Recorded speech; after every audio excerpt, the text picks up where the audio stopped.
शिंदेसाहेब हा ग्राउंड लेवलचा विषय आहे. ते ग्राउंड लेवलला ते मुख्यमंत्री आज पण ग्राउंड लेवलला पब्लिकसारखं काम करतात. उद्धवसाहेब ऑफिसमध्ये बसून बंगल्यात बसून काम करायचे. त्याच्यामुळे जमीन आसमानचा फरक आहे असेल.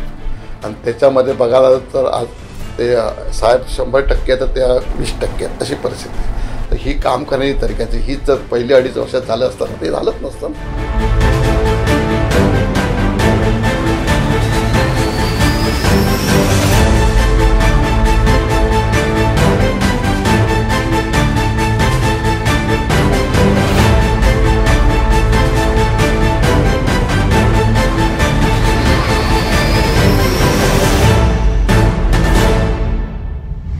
आनंदी साहेबांसोबत ज्या माध्यमातून आम्ही त्यांच्यासोबत काम करायचो आणि त्यांच्यावर आम्ही प्रेम करायचो, सगळेच असतील. या ठाण्यामधले सर्व सन्मान्य आमचे महाराष्ट्राचे मुख्यमंत्री शिंदेसाहेब असतील, सर्वच त्या जे पदाधिकारी दिसत आहेत शिंदेसाहेबांना, किंवा आम्ही जेव्हा दिघे साहेबांसोबत काम करत होतो आणि दिघे साहेबांसोबत आम्ही कार्यकर्ते म्हणून काम करत असताना त्यांचं नेतृत्व आम्ही सगळ्यांनी स्वीकारलं होतं. आणि त्यांच्या हातीखाली काम करत असताना असं वाटत होतं की आमच्यामध्ये ठाण्यामध्ये आमच्या पाठीमागे कोणतरी नेता आहे आणि त्या नेत्याच्या पाठीमागे, किंवा नेता असं नाही, ते आमचे गुरुच होते. आणि गुरुच्या माध्यमातून आम्ही त्यांना आई वडिलांसारखं त्यांना पण आम्ही तसंच मानत होतो आणि त्याच्या माध्यमातून ते आम्हाला तसं प्रेम करत होते. आणि खरंच सांगायचं झालं तर शिवसेना जेव्हा आम्हाला काय माहीत पण नव्हतं, पण आम्ही जेव्हा त्यांच्यासोबत राहायला लागलो आणि राहायला लागल्यानंतर काम करत होतो. काम करत असताना सोशल वर्कच्या माध्यमातून काम करत असताना ठाणे शहरामध्ये मी वाघे स्टेटमध्ये राहत होतो, किशननगरमध्ये राहत होतो. आणि राहत असताना एकदा माझी त्यांची भेट झाली. त्याच्या माध्यमातून त्यांच्यावर प्रेम व्हायला, त्यांच्यावर खरोखर म्हणजे काम करण्याची इष्ट वाटली, म्हणून त्यांच्यासोबत राहून हळूहळू राजकारणाच्या जवळ गेलो. त्याच्यानंतर किशननगरमध्ये मी शाखा प्रमुख झालो. शाखा प्रमुख झाल्यानंतर काम करत होतो. काम करत असताना मला वाटतं 96-97ला जेव्हा महाराष्ट्रामध्ये शिवसेना BJPचं सरकार आल्यानंतर आम्हाला नगरपालिकेच्या इलेक्शन लागल्या आणि इलेक्शनमध्ये सगळं हे वाघे स्टेट ठाणे शहर हे काँग्रेसचंच होतं. आणि काँग्रेसचे सर्व नगरसेवक मोठमोठे नगर 4-5 टर्मचे नगरसेवक होते सगळे. तेव्हा सन्माननीय आमचे गृहवर्य दिघे साहेबांनी आम्हाला सर्वांनाच नगरसेवकाची उमेदवारी द्यायचं कबूल केलं आणि आम्हाला बोलून इंटरव्ह्यू केला. तेव्हा आम्हाला पण वाटलं आम्ही राजकारणात तर आमचं काहीच नाही, म्हणजे आमचं बॅकग्राऊंड राजकारणात काही नाही, आमच्या फॅमिलीमध्ये पण काही नाही, कशातमध्ये काही नाही. जे राजकारणात आलं ते धर्मवीर आनंद दिघे साहेबांच्या आशीर्वादामुळे आलं. आणि त्यांनी आम्हाला जेव्हा 96ला जेव्हा इलेक्शनची उमेदवारी दिली आम्हाला शिवसेनेची पहिली, आणि त्या उमेदवारीमध्ये आम्ही पहिल्यांदाच त्यांच्या आशीर्वादाने किंवा बाळासाहेबांच्या आशीर्वादाने आम्ही निवडून आल्यानंतर राजकारणात एकदा निवडून आल्यानंतर मी 1 नाही 4 वेळा तिथून निवडून आलो.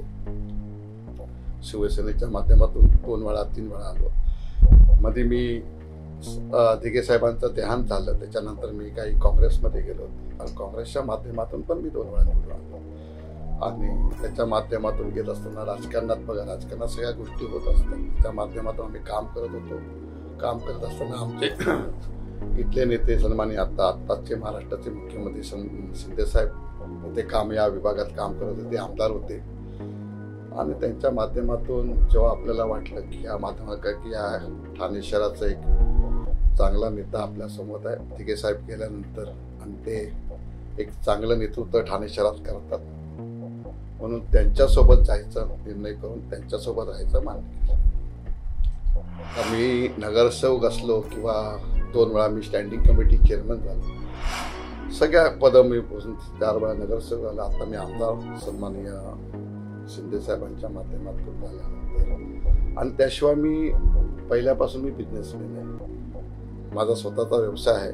व्यवसाय करत मी छोटा व्यवसाय करत आज या ठाणे शहरामध्ये एक चांगला व्यवसाय मी करतो.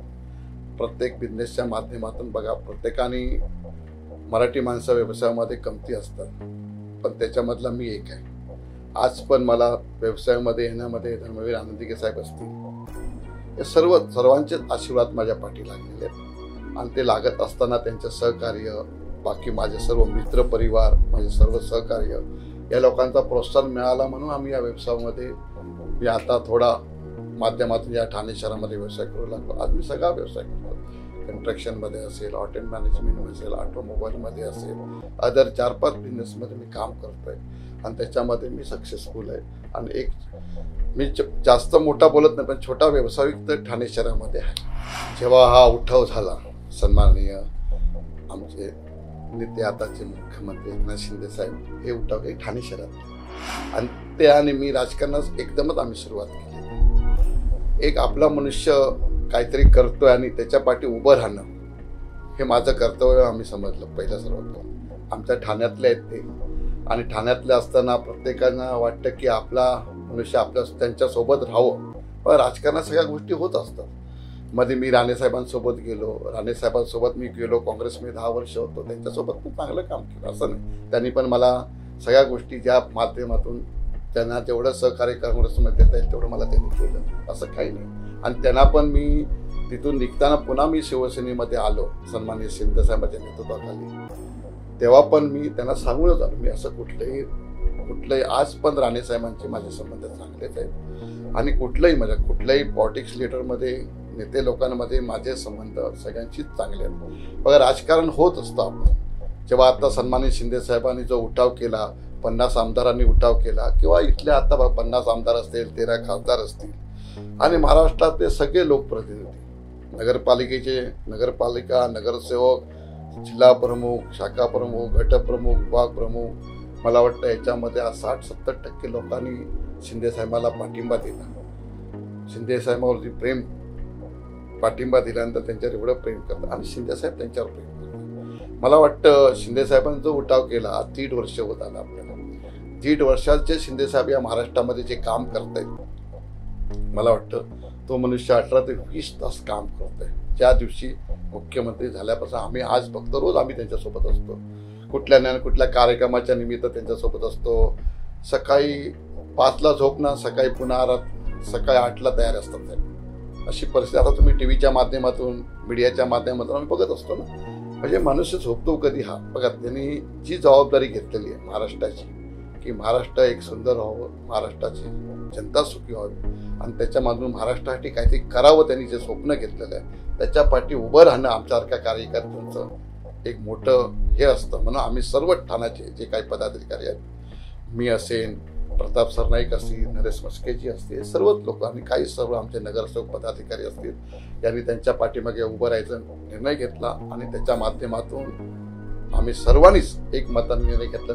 म्हणजे आपला मनुष्य जर एवढा मोठा होत असेल आणि महाराष्ट्राचे मुख्यमंत्री होत असेल तर आनंदच आहे. अशा माणसाच्या पाठी आपण सपोर्ट केल्यानंतर त्यांना जेव्हा आपलं घर मजबूत असतं तेव्हा ते बाहेर काही करू शकतात. म्हणून ठाणं हे 100% शिंदे साहेबांच्या पाठी मजबूत आहे. कुठेही काय होणार नाही असं आम्हाला वाटतं. त्याच्यामुळे त्यांनी महाराष्ट्रात काम करावं, त्याच्या माध्यमातून आम्ही सर्व लोक खंबीर आहे. सन्माननीय शिंदे साहेब, बाळासाहेबांची शिवसेना, दिघे साहेबांची शिवसेना घेऊन ते बाजू झाले, आणि त्या 2 नेत्यांच्या पाठी आम्ही सगळेच होतो ना. पण अख्खी महाराष्ट्राची जी शिवसेना आहे, बाळासाहेबांची असेल, दिघे साहेबांची, संपूर्ण शिवसेना सन्माननीय शिंदे साहेबांच्या पाठी उभी आहे. त्याच्या माध्यमातून कोर्टाचा जो निर्णय लागला, निवडणूक कमिशनरचा जो निर्णय लागला, त्याच्यानंतर आता सन्माननीय महाराष्ट्राचे अध्यक्ष राहुल नार्वेकर यांचा जो निर्णय झाला, तिन्ही निर्णय सन्माननीय शिंदे साहेबांच्याच बाजूने झाले. याचा अर्थ बाळासाहेबांची शिवसेना ही शिंदे साहेबांकडे आहे. म्हणून आम्ही सर्वच लोक शिंदे साहेबांच्या पाठी उभे राहून, म्हणजे आता बघा, आता काही लोक प्रवेश करतात, बाकीचे जे राहिलेले आहेत ते पण काही दिवसात येतील, तुम्हाला सर्व त्या माध्यमातून माहीतच आहे. पण शिंदे साहेबांचं काम करण्याची तरीका, साहेबांना भेटण्याची, बघा, नेतृत्व कसं असावं हे शिंदे साहेबांकडून शिकावं. कितीही मनुष्य काही असतं तर ते शांतपणे ऐकतात, समजतात, ऐकून घेतात, आणि ऐकल्यानंतर ते लगेच निर्णय देत नाही. त्यांना वाटतं, ते योग्य वाटतं की मी चुकत असेल आणि कोण चुकत असेल, समजून घेतात. समजण्याची ताकद त्यांच्याकडे. बाकीचे आजपर्यंत नेते आम्ही त्यांच्याकडे काम केलं, त्यांच्याकडे ऐकायचा टाइमच नाही ना. टाइम नसल्यामुळे, भेटायचा टाइम नाही. आम्ही टाइम मागितलं, हे काम आहे ते काम, टाइमच नसल्यामुळे लोक, आम्ही आता नेतृत्वाला सांगू शकतो, नेतृत्व ऐकू शकत नाही तर आम्ही कोणाला सांगणार. त्या माध्यमातून जर ह्या गोष्टी होत असतील, समजा उदाहरणार्थ ज्या गोष्टी आपण ज्या आमच्या नेतृत्वाला सांगत होतो ते होत नव्हतं. म्हणून साहेबांनी, शिंदे साहेबांचं जे उठाव केला त्याचं कारणच ते आहे ना. आज 40-50 आमदार, 13 खासदार, एवढे लोकप्रतिनिधी, एवढ्या लोकांनी उठाव का केला आणि शिंदे साहेबांच्या पाठी का? आज शिंदे साहेब बघा 24 तासात कधीही जा, वर्षाचा बंगला खुला आहे, आतमध्ये फक्त जायचं, रवी फाटक आला लगेच एंट्री. पहिलं कधी वर्षाला जरी, आता आपले मुख्यमंत्री होते पहिले आधीचे मुख्यमंत्री, वर्षाला जायचं तर आपल्याला पहिले 2 दिवस अपॉइंटमेंट घ्यावं लागायचं, जायचं की नाही. आपल्याच पक्षाच्या आमदाराला जायचं असेल तर अपॉइंटमेंट मिळायचं किंवा काय परिस्थिती, तर भेटलं तर भेटलं, नाही तर भेटलं. आता असं नाही, गाडीत बसलो, निघालं, वर्षाला पोचलो, झालं साहेब, आज ते भेटतात, झालं. अशी परिस्थिती आज साहेबांनी जी आज परिस्थिती शिंदे साहेबांनी जी केली आहे ना, लोकांना कुठेही जा, मंत्रालयात जावा, साहेबांच्या घरी जावा, ठाण्याच्या कुठेही जावा, कुठे रोडवरती असते तर रोड, गाडी थांबून गाडीच मुख्यमंत्री भेटतात, याचा अर्थ अशा नेत्याच्या पाठी आम्ही सर्व उभे राहणारच ना. सन्माननीय उद्धवजी ठाकरे साहेब मुख्यमंत्री ते अलग विषय आहे आणि सन्माननीय शिंदे साहेब अलग विषय आहे. शिंदे साहेब हा ग्राउंड लेवलचा विषय आहे. ते ग्राउंड लेवलला, ते मुख्यमंत्री आज पण ग्राउंड लेवलला पब्लिक सारखं काम करतात. उद्धव साहेब ऑफिसमध्ये बसून, बंगल्यात बसून काम करतात. त्याच्यामुळे जमीन आसमानचा फरक आहे साहेब. आणि त्याच्यामध्ये बघायला तर आज ते साहेब 100% तर त्या 20% अशी परिस्थिती. तर ही काम करण्याची तरीक्याची, ही जर पहिली 2.5 वर्षात झालं असतं ते झालंच नसतं. तर ही गोष्ट माध्यमातून लोकांना भेटणं, लोकांना रिझल्ट देणं, मुख्यमंत्री आल्यानंतर लोकांना भेटणं, काम होऊन जाणं. मुख्यमंत्री म्हणजे महाराष्ट्राचा मुख्यमंत्री, तुम्ही पक्षप्रमुख नाही, मुख्यमंत्री याचा अर्थ तुम्ही लोकांना 18 तास 20 तास प्रत्येक माणसाला भेटणं आहे.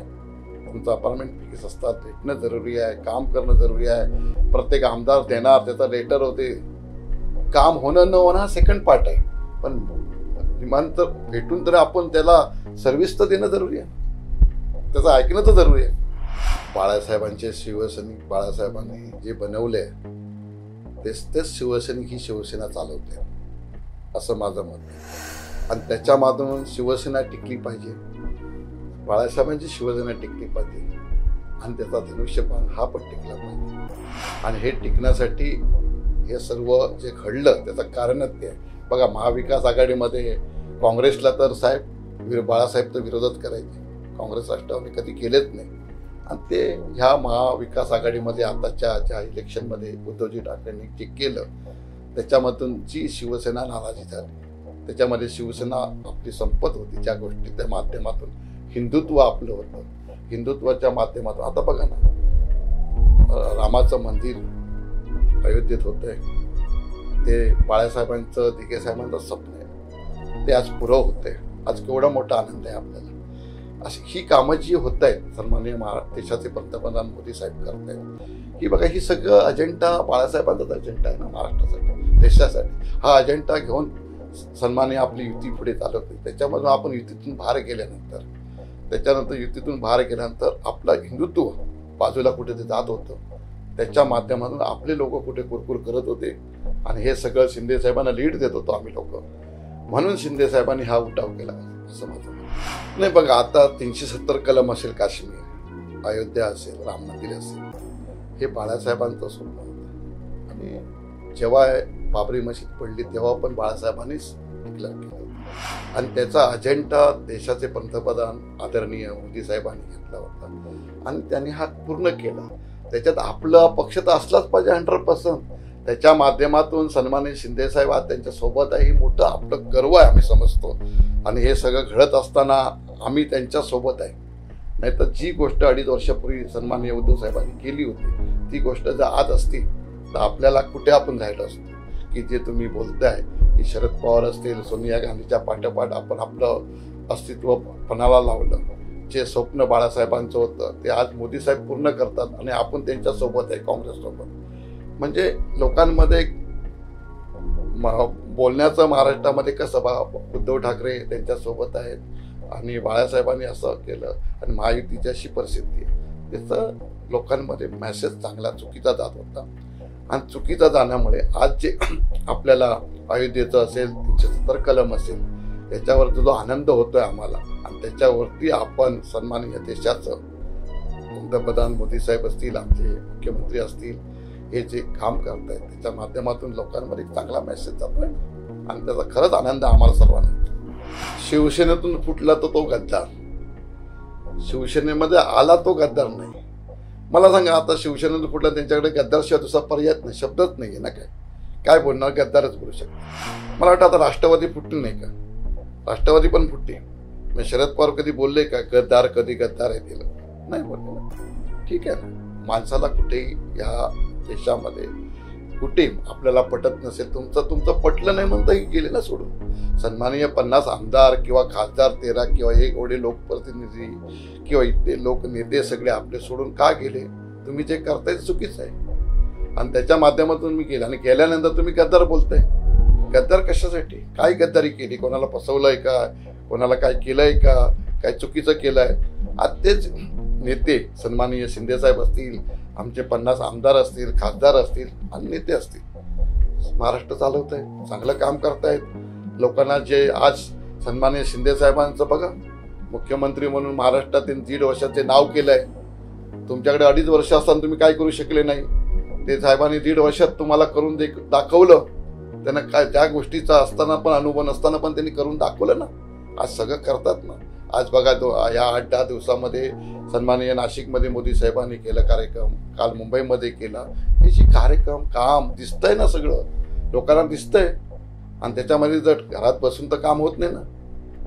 तर हे सर्व करत असताना गद्दार कशासाठी बोलायचं? काय करत नसेल, काय माणसाचं घेऊन गेलं असेल, काय गेलं असेल, सगळं गेलं. हे सगळं लोक समोर आहे आणि समोर त्याच्यासाठी लोक येतात. जर गद्दारी केलं असतं तर लोक आले नसते. आता त्याच्यानंतर गद्दार हा उठाव झाल्यानंतर ग्रामपंचायतीचे इलेक्शन झाल्या आणि ग्रामपंचायतीच्या इलेक्शनमध्ये तुमचा 50 वर्षाचा 60 वर्षाचा पक्ष किती नंबरला गेला आणि सन्माननीय शिंदेसाहेब 3ऱ्या नंबरला आहेत. ही काय गद्दारी नाही ना? मग लोक असतील तर लोकांनी तर मतदान केलं नसतं ना शिंदेसाहेबांना. आणि येणार आता लोकसभा असेल, विधानसभा असेल, नगरपालिका असेल, बघा ना तुम्ही रिझल्ट काय मिळतो तेव्हा दिसेल ना लोकांनी कोण गद्दार काय गद्दार. हे महाराष्ट्रात ठाणे, मुख्यमंत्र्यांचं ठाणे बदलतंय, साहेबांची घोषणा आहे. आणि तुम्ही ठाण्यामध्ये एंट्री केल्यापासून ठाणे बदलते दिसतच आहे. आणि सन्माननीय ठाणे महानगरपालिका सन्माननीय शिंदे साहेबांच्या नेतृत्वाखाली काम करते. आमचं ठाणे शहर पूर्ण काम करतं. मला वाटतं ठाणे शहरातले रस्ते असतील, सगळ्या गोष्टी काय असेल, पाण्याचा प्रश्न असेल, लाईटचा प्रश्न असेल, मेट्रोचा प्रश्न असेल, धोकादायक बिल्डिंगचा प्रश्न असेल, कस्टरचा प्रश्न असेल, ज्या गोष्टी आहेत ते सन्माननीय शिंदे साहेब अग्रेसर म्हणून काम करून पुढे करतायत. मला बघा, ठाण्यामध्ये जेवढं जास्त करता येईल तेवढं ते प्रयत्न करतात आणि भविष्यात ठाणे हे मुख्यमंत्र्यांचं आहे. जसं बोललं जातं तो बारामती शरद पवारांचं, तसं बोललं जातं, तसं भविष्यात ठाणे हे शिंदे साहेबांचं बोललं जाईल असं मला वाटतं. बघा, महाराष्ट्राचं महायुतीचं सरकार काम करत आहे. सन्माननीय त्याचं नेतृत्व शिंदे साहेब करतायत. उपमुख्यमंत्री देवेंद्र फडणवीस असतील, अजित पवार साहेब असतील आणि सर्व मंत्रिमंडळाचे सर्व मंत्री असतील, चांगलं काम करतायत महाराष्ट्रामध्ये. मला वाटतं त्यांच्या नेतृत्वाखाली महाराष्ट्र डेव्हलपमेंट आणि सन्माननीय देशाचे पंतप्रधान नरेंद्र मोदी साहेब असतील किंवा गृहमंत्री अमित शहा असतील, यांच्या नेतृत्वाखाली हे महाराष्ट्र सरकार चाललंय आणि त्यांच्या नेतृत्वाखाली हे नेते तिन्ही लोक काम करतायत. मला वाटतं महाराष्ट्राला कुठलीही निधी कमती पडायला देत नाहीत. त्याच्यामुळे महाराष्ट्राची जी कामं चालली आहेत डेव्हलपमेंटची, जेवढा महाराष्ट्र पुढे, आता उद्योगधंद्यामध्ये महाराष्ट्र पुढे आहे, डेव्हलपमेंटमध्ये महाराष्ट्र पुढे आहे, जे आता सन्माननीय कालच मुख्यमंत्री बोलत होते भाषणामध्ये.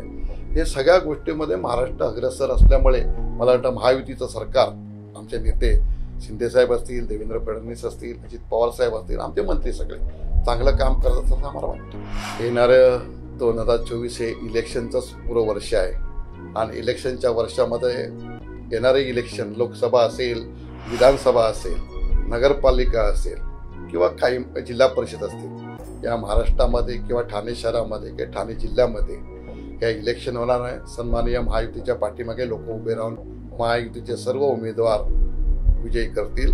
त्याचबरोबर महाराष्ट्राचे नेते आमचे सन्माननीय एकनाथ शिंदेसाहेब मुख्यमंत्री, उपमुख्यमंत्री देवेंद्र फडणवीस असतील, अजित पवार साहेब असतील आणि आमचे सर्व लोकल नेते यांच्या ठाण्यामधले त्या सर्व नेत्यांच्या पाठी लोक उभी आहेत. आणि येणारी लोकसभा, विधानसभा आणि महानगरपालिका या तिन्ही सन्माननीय मुख्यमंत्री उपमुख्यमंत्री नेतृत्वाखाली नक्कीच जिंकेल असं आमची अपेक्षा आहे.